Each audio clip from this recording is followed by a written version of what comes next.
एक बार एक गांव में पंचायत लगी थी। वही थोड़ी दूरी पर एक संत ने अपना बसेरा किया हुआ था। जब पंचायत किसी निर्णय पर नहीं पहुंच सकी, तो किसी ने कहा कि क्यों न हम महात्मा जी के पास अपनी समस्या को लेकर चले। अतः सभी संत के पास पहुंचे। जब संत ने गांव के लोगों को देखा तो पूछा कि कैसे आना हुआ। तो लोगों ने कहा, महात्मा जी, गांव भर में एक ही कुआं है और कुएं का पानी हम नहीं पी सकते, बदबू आ रही है, मन भी नहीं होता पानी पीने को। संत ने पूछा, हुआ क्या? पानी क्यों नहीं पी सकते हो? लोग बोले, 3 कुत्ते लड़ते लड़ते उसमें गिर गए थे, बाहर नहीं निकले, मर गए उसी में। अब जिसमें कुत्ते मर गए हों, उसका पानी कौन पिए महात्मा जी? संत ने कहा, एक काम करो, उसमें गंगाजल डलवाओ। कुएं में गंगाजल भी 8-10 बाल्टी छोड़ दिया गया। फिर भी समस्या जस की तस रही। लोग फिर से संत के पास पहुंचे।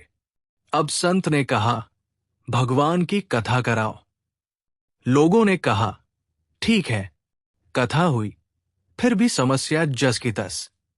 लोग फिर संत के पास पहुंचे। अब संत ने कहा, उसमें सुगंधित द्रव्य डलवाओ। सुगंधित द्रव्य डाला गया, नतीजा फिर वही, ढाक के 3 पात। लोग फिर संत के पास। अब संत खुद चल कर आए।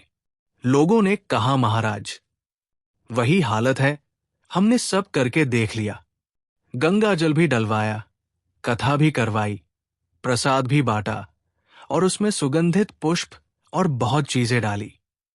अब संत आश्चर्यचकित हुए कि अभी भी इनका मन कैसे नहीं बदला।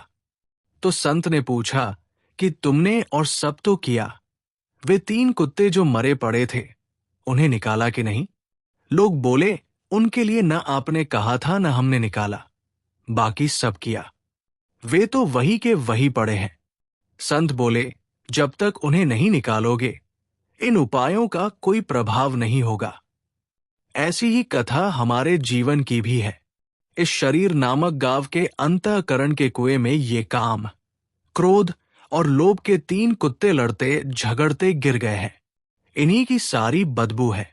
हम उपाय पूछते हैं तो लोग बताते हैं, तीर्थ यात्रा कर लो, थोड़ा ये कर लो, थोड़ा पूजा करो, थोड़ा पाठ।